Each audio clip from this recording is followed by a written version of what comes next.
Hola, ¿qué tal amigas y amigos de Chapultepec con Manuel Narváez? Muy buenas tardes. Hoy es miércoles 14 de octubre. Tenemos una emisión más. En esta ocasión nos acompaña el ingeniero Gilberto Sánchez Esparza, quien es consejero estatal del Instituto Estatal Electoral. Ingeniero, buenas tardes. Muchas gracias por darnos esta oportunidad de platicar con usted un aspecto muy importante que tiene interés para la ciudadanía. Buenas tardes, Manuel. Gracias también por el tiempo y la entrevista. Ingeniero, pues estamos ya inició el proceso legal para las elecciones del próximo año y la integración de las asambleas municipales es uno de los primeros pasos para que se puedan organizar las elecciones. ¿Nos puede decir cuántas asambleas se constituyen en el Estado, cuántas se integran y cuál es el procedimiento para que se pueda concretar y qué tipo de personas pueden ser integrantes de ella? Claro, Manuel. Mira, como bien dices, el 1 de octubre inició formalmente, legalmente, el proceso electoral. Antes iniciaba el 1 de diciembre, pero por cambios en la ley electoral ahora iniciamos el 1 de octubre. Sin embargo, pues nosotros venimos desde tiempo, meses antes, planeando y trabajando diversas actividades. Una de ellas es precisamente la integración de las asambleas municipales. Nosotros tenemos que integrar 67 asambleas municipales, una por cada municipio en el estado, y desde agosto, 24 de agosto, salió la convocatoria, una convocatoria incluyente, abierta a la ciudadanía, para que se pudieran registrar las personas interesadas. Ha habido varios cambios desde el último proceso electoral, por diversas causas, ¿no? Una es el tema de la pandemia, pues que no somos ajenos a ella, por lo cual la mayoría de los pasos para integrar las asambleas municipales se están llevando de manera virtual en la mayoría de las asambleas de los municipios. Esto quiere decir que desde el registro, el envío de documentos, el recibo que se hace en partes de todo ello, se ha estado manejando de manera virtual. Y incluso ya empezamos esta semana con lo que son las entrevistas a algunos de los aspirantes y las aspirantes, y se está haciendo también pues por herramientas como la que estamos utilizando ahorita para esta entrevista, ¿verdad? ¿Qué Que tipo de tanto... personas pueden, cuáles son los requisitos para que puedan integrarse a estas asambleas? Bueno, no es nada complicado, es tener mayor de 21 años, obviamente tener una credencial para votar vigente, tener manera de comprobar que viven en el municipio para el cual pretenden integrar la asamblea municipal de al menos 6 meses. Y bueno, y algunos otros documentos no muy complicados, como es una semblanza curricular, un texto abierto en el cual expresen por qué quieren pertenecer a una asamblea municipal y participar en el proceso. La verdad no son requisitos muy complejos. Cabe mencionar que el plazo en la convocatoria se estableció un plazo para el 30 de septiembre. Sin embargo, en algunos municipios que tuvimos un número de registros, se hizo una ampliación para el 15 de octubre. En la mayoría de esos municipios son municipios serranos, un tanto alejados, sido ya pues subsanando todas las Entonces, falta de registros.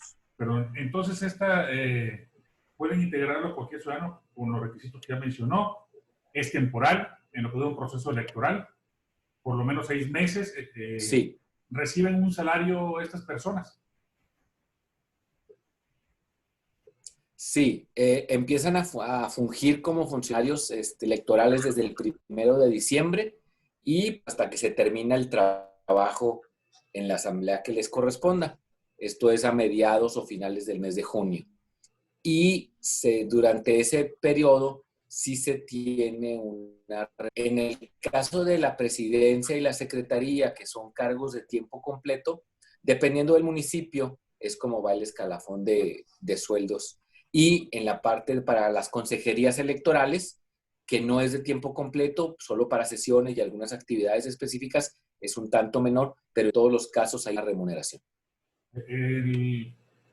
Esto implica que estas personas que son elegidas organizan, planean, supervisan todo lo que tiene que ver con la logística, me imagino, de la elección del próximo año, es decir, conseguir los representantes de casilla, los representantes de partido, las ubicaciones, etcétera, todo eso. Bueno, una parte sí. Recordemos que desde el 2018 nos tocó nuestra primera experiencia en una elección concurrente con el concepto este de la casilla única en la cual se lleva a cabo tanto la elección federal como la local.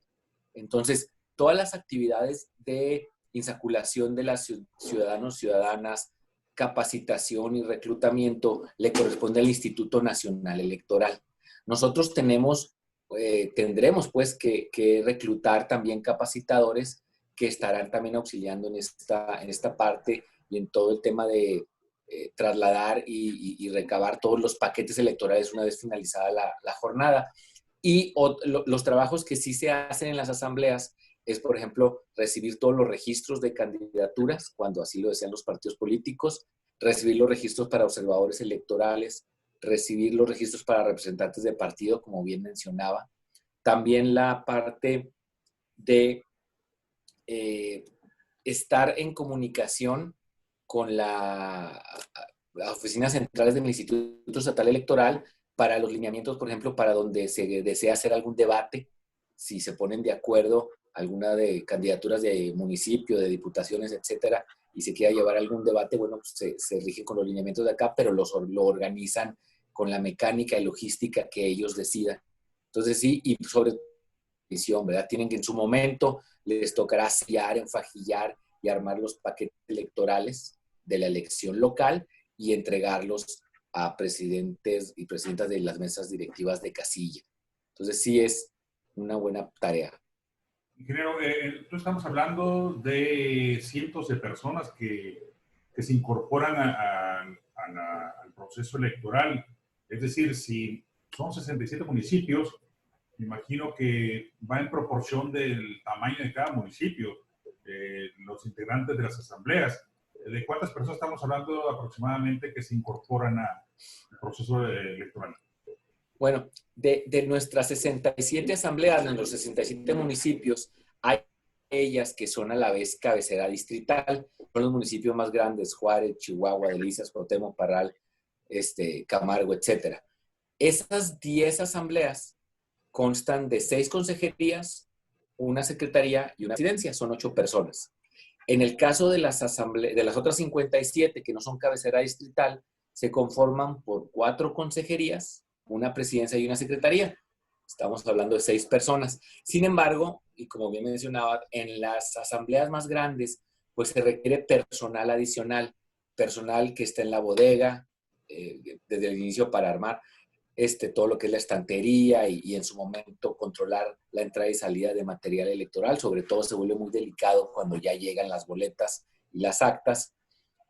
También toda la parte de lo que tiene que ver con el propio departamento jurídico, que sabemos que es algo muy delicado. Hay veces que durante el proceso de las campañas algún partido político nos puede solicitar que se vaya a dar fe de un acto que ellos consideran que alguien no está o está infringiendo la ley electoral. Entonces, bueno, tenemos que tener personal jurídico y algún otro. Y ese personal va variando dependiendo precisamente del tamaño de la asamblea del municipio, porque obviamente pues no es lo mismo un municipio chiquito en una circunscripción más chica a un municipio tan grande como puede ser Ciudad Juárez o Chihuahua.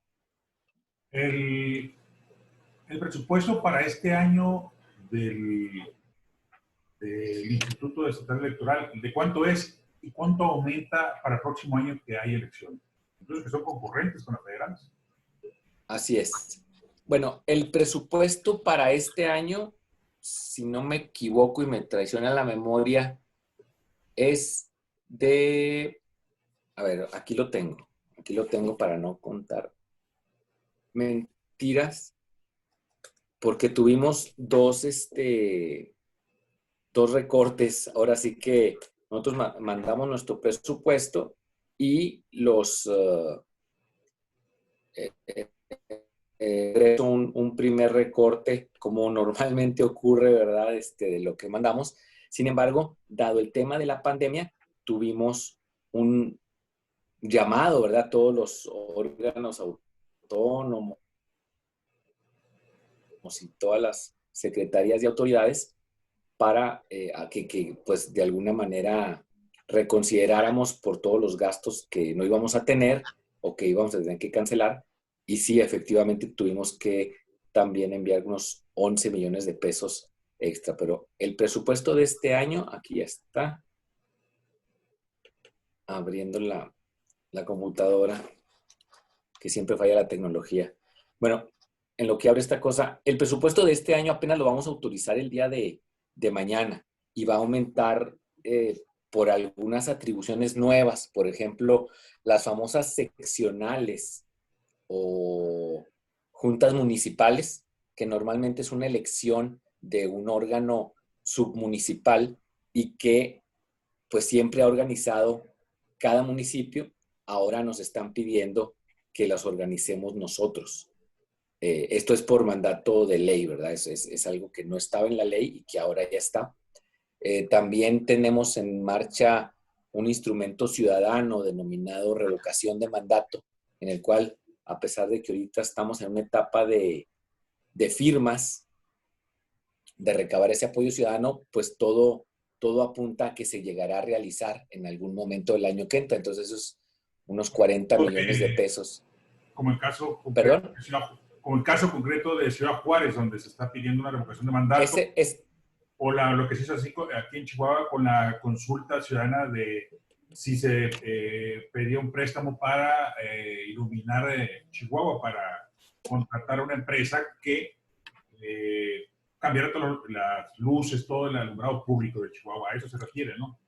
Sí, ese es precisamente el de Ciudad Juárez, el que ya está en transcurso, el que estamos, obviamente, tenemos que presupuestarlo, esperando ver si todos los pasos faltantes se concluyen a buen término, pero lo tenemos que incluir, ¿no? En el caso de las juntas seccionales o juntas municipales, tiene un costo de más de 20 millones de pesos llevar a cabo esas elecciones. Entonces, ahí se van cargando ciertas atribuciones que por ley nos van obligando, pues, las autoridades a realizar y van creciendo los municipios. Ahorita se están dando las últimas revisiones de lo que tendremos que aprobar el día de mañana. Entonces, la proyección del próximo año para las elecciones, estamos hablando arriba de 300, 400 millones de pesos. Para funcionamiento del instituto, sí.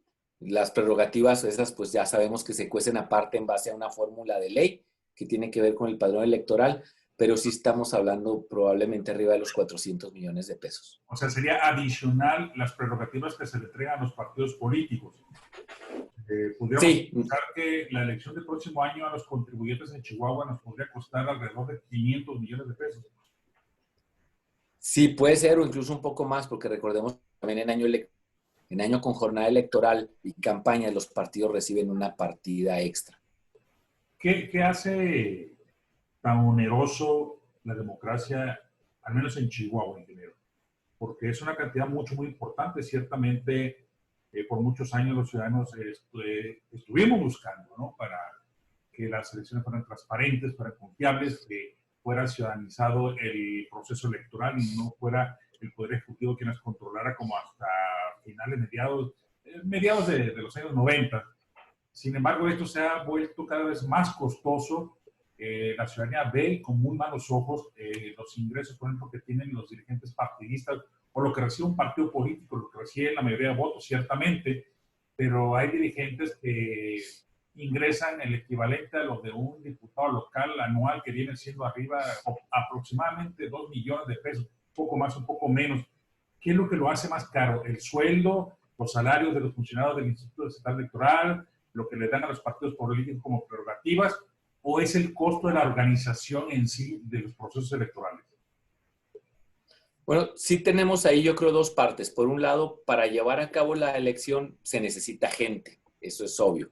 Y en año electoral se tiene que contratar más gente. Y algunas de las personas que dirigen ciertas áreas del instituto, pues se necesita cierta experiencia y no se consigue gente, pues, con esa experiencia muy fácil. Entonces se trata de conservar la gente capacitada. Por otro lado está la legislación. Nuestras elecciones están basadas, nuestra democracia está basada en la desconfianza. Entonces llegamos al grado de que imprimimos boletas electorales en un papel seguridad, ¿verdad? Mientras en otros países se imprimen, son fotocopias de un papel bond, ¿verdad? Y si se acaban las boletas a media jornada, le piden a alguien que vaya a una papelería y saque más copias para que la gente vote. Yo quiero pensar si aquí el día de la jornada electoral ven a una persona sacando copias de boletas en blanco, inmediatamente la policía, FEPADE, claro. Por ejemplo, el tema del PREP, el PREP que nos da un resultado no oficial, pero sí informativo, normalmente muy certero de cómo va pasando la elección, y que ahora desde el 2014, con la reforma electoral, a los órganos estatales también se nos pide que digitalicemos cada acta para que junto con los datos la ciudadanía pueda ver el acta donde votó, o los funcionarios de casilla o los representantes de partido, y puedan ver que efectivamente es la misma acta que horas antes firmó en la casilla y que coincide con la foto o las notas o la copia que los partidos tienen en su poder. Ahora el PREP, por ejemplo, se va a llevar a cabo todavía más rápido porque se va a implementar algo que se llama PREP casilla. Esto es por legislación federal. Y el PREP casilla incluye que ya no hay que esperar a que los paquetes lleguen a cada asamblea para que se digitalicen las actas, sino que en la misma casilla se le tomará la fotografía y con una aplicación llegará la imagen del acta al Instituto Estatal Electoral y ahí se capturará la información que ahí esté, sin tener que esperar a que el documento llegue y ver en qué condición llega y si se les olvidó meter el acta en el sobre profeso que viene en cada paquete. Entonces sí tenemos una legislación basada en la desconfianza, y eso hace que todo sea caro. Hay muchas maneras de hacer esto más barato, obviamente si confiamos. Por ejemplo, este año, que será el primer año en que las chihuahuenses y los chihuahuenses que residen fuera del estado, fuera del país, pues en el extranjero, van a poder votar para la elección de gubernatura. Y esa ciudadanía podrá escoger si lo hace vía postal, o como se ha hecho por varios años, o si lo hace vía electrónica, vía por internet. Ese sistema que se estará aprobando por primera vez en una elección en el 2018 para esas ciudadanía que reside en el extranjero, podría dar pie a que más adelante se implementara en elecciones normales, ordinarias en México, elección por internet, lo cual generaría ahorros tremendos, ¿verdad? Porque no existiría el papel, no habría que tener todos los insumos en una casilla, el paquete en sí, el electoral, etcétera. Y yo creo que es la manera en la que tendremos que avanzar, incluso, por ejemplo, por los temas como la pandemia que estamos sufriendo, ¿no?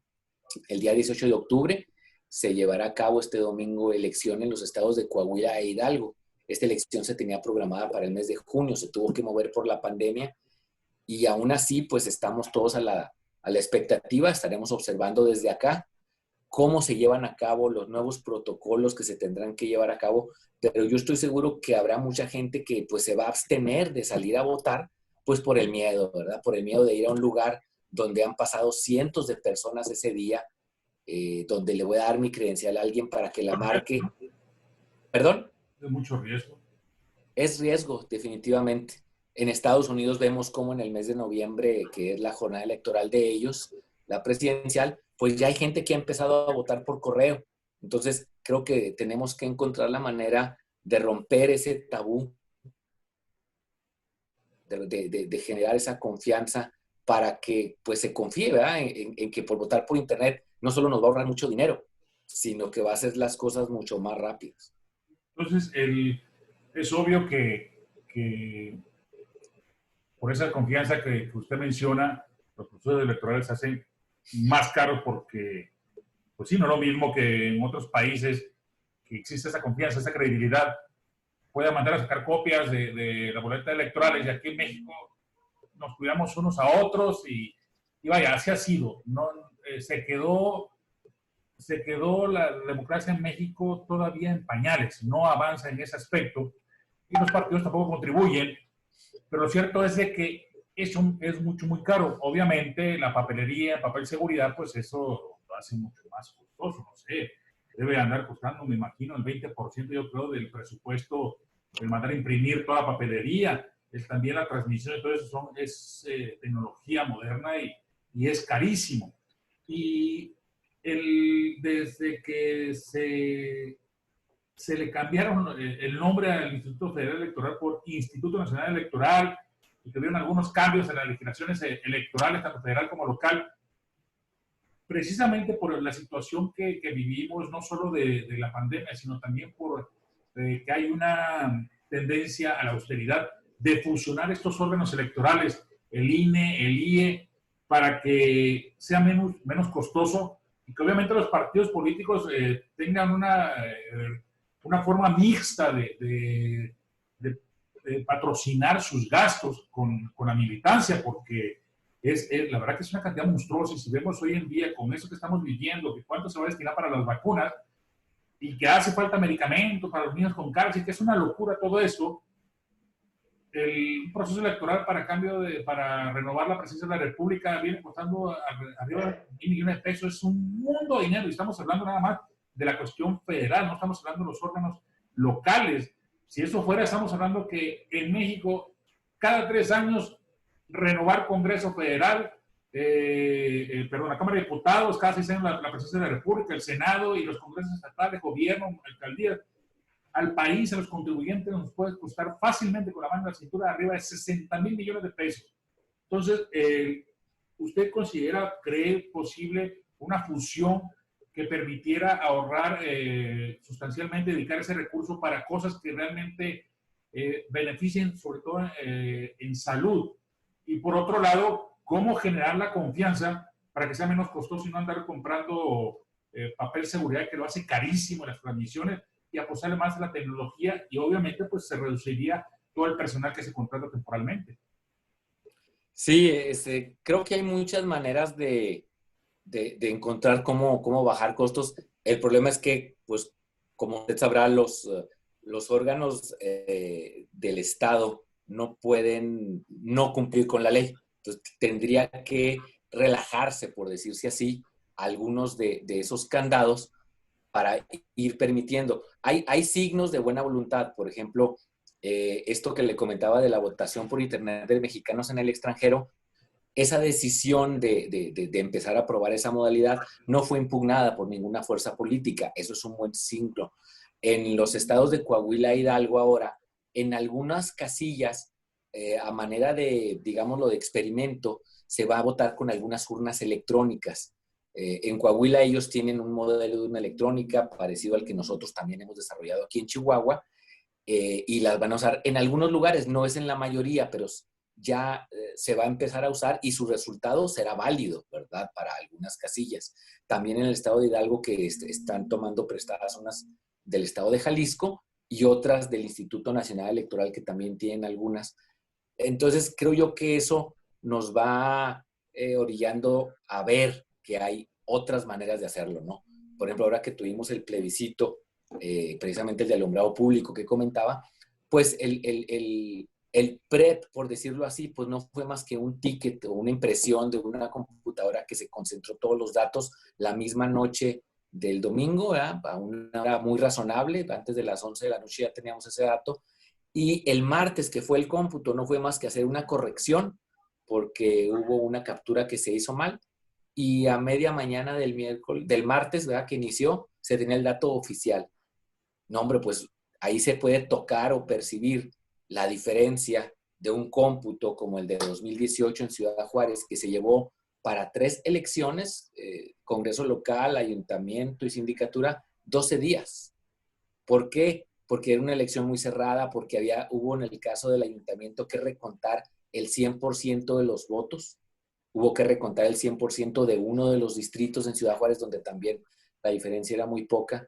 Y entonces, pues esos mecanismos que están en la ley, pues hay que tener un ejército de personas para lograr hacer eso. Y son personas que se tuvieron que capacitar con cierto tiempo, porque al final del día van a estar contando con sus manos las boletas ante la mirada de los partidos políticos, de sus representantes, Y no puede ser gente improvisada, ¿verdad? Ni pueden ser practicantes de una escuela. Tiene que ser gente que tenga una credencial de elector vigente, que esté muy bien identificada y que en su momento tampoco fue impugnada su participación por las fuerzas políticas. Entonces, sí creo que en la medida en que podamos contrastar lo moderno con lo tradicional, podremos ir avanzando. Hay gente que le apuesta mucho a la tecnología, hay gente que dice que no, que una elección para que sea con certeza tiene que tener la manera de volver hasta el origen, que es el papel donde la gente votó. Bueno, son visiones que tendremos que ir, ver cómo las amalgamamos para que la confianza nos permita avanzar y pues tener elecciones más rápidas, más baratas, sin sacrificar con esto la confianza, porque hoy en día si hay duda en una elección, como por ejemplo la de Juárez, se recontó todo, ¿verdad? Definitivamente tiene que ser así.